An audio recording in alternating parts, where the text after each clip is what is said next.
تو بلال unique design میں آپ لوگوں کا سواگت ہے۔ میں سارے نبیوں کے بارے میں سوال اور جواب بتاؤں گی۔ آپ میرے چینل کو لائک کیجیے، شیئر کیجیے، سبسکرائب کیجیے، کیسا لگا یہ کامنٹ آپ ضرور کیجیے گا۔ حضرت ابراہیم علیہ السلام کے بارے میں پارٹ 3۔ سوال: کیا آپ بتا سکتے ہیں کہ حضرت ابراہیم علیہ السلام نے معافی کی دعائیں اپنے باپ کو کیوں شریک کر لیا تھا؟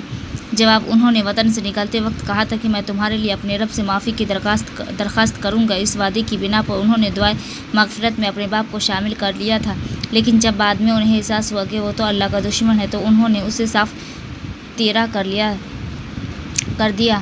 سوال: حضرت ابراہیم علیہ السلام نے جب اپنے باپ کو بت پرستی چھوڑ کر توحید اختیار کرنے کی دعوت دی تو اس نے کیا جواب دیا تھا؟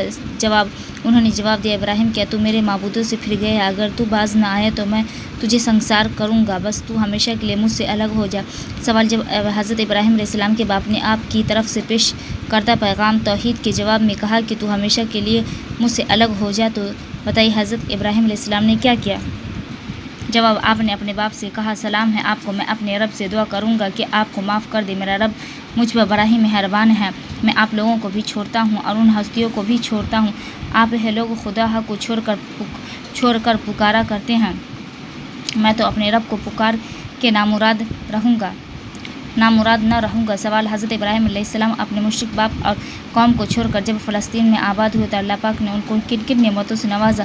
حضرت ابراہیم علیہ السلام کو ہجرت کرنے کے بعد اللہ پاک نے کن نعمتوں سے نوازا؟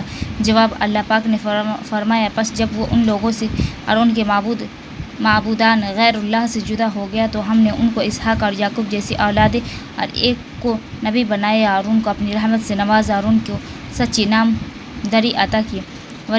سوال: حضرت ابراہیم علیہ السلام نے جب اپنی قوم سے کہا کہ ان بتوں کی کیوں پوجا کرتے ہو جبکہ نہ تو یہ بول سکتے ہیں نہ سن سکتے ہیں تو قوم انہیں کیا جواب دیا؟ جواب: ہم نے اپنے دادا کو ان کی عبادت کرتے پایا ہے، اسی لیے ہم بھی ان کی پوجا کرتے ہیں۔ سوال: اپنی قوم کا یہ جواب سن کر وہ بتوں کی پوجا اس لیے کرتے ہیں کہ انہوں نے اپنے باپ دادا کو ان کی پوجا کرتے دیکھا۔ حضرت ابراہیم علیہ السلام نے انہیں کیا جواب دیا؟ جواب: آپ نے فرمایا، تم بھی گمراہ ہو، تمہارے باپ دادا بھی شرح گمراہی میں پڑے ہوئے ہیں۔ سوال: حضرت ابراہیم علیہ السلام نے جب موقع پا کر ان کے تمام بتوں کو توڑ دیا اور صرف ایک بڑے بت کو ویسا ہی چھوڑ دیا اور ان لوگوں نے آپ سے پوچھا کہ کیا آپ نے ان بتوں کو توڑا ہے تو آپ نے کیا جواب دیا؟ جواب: آپ نے فرمایا، بلکہ یہ سب کچھ ان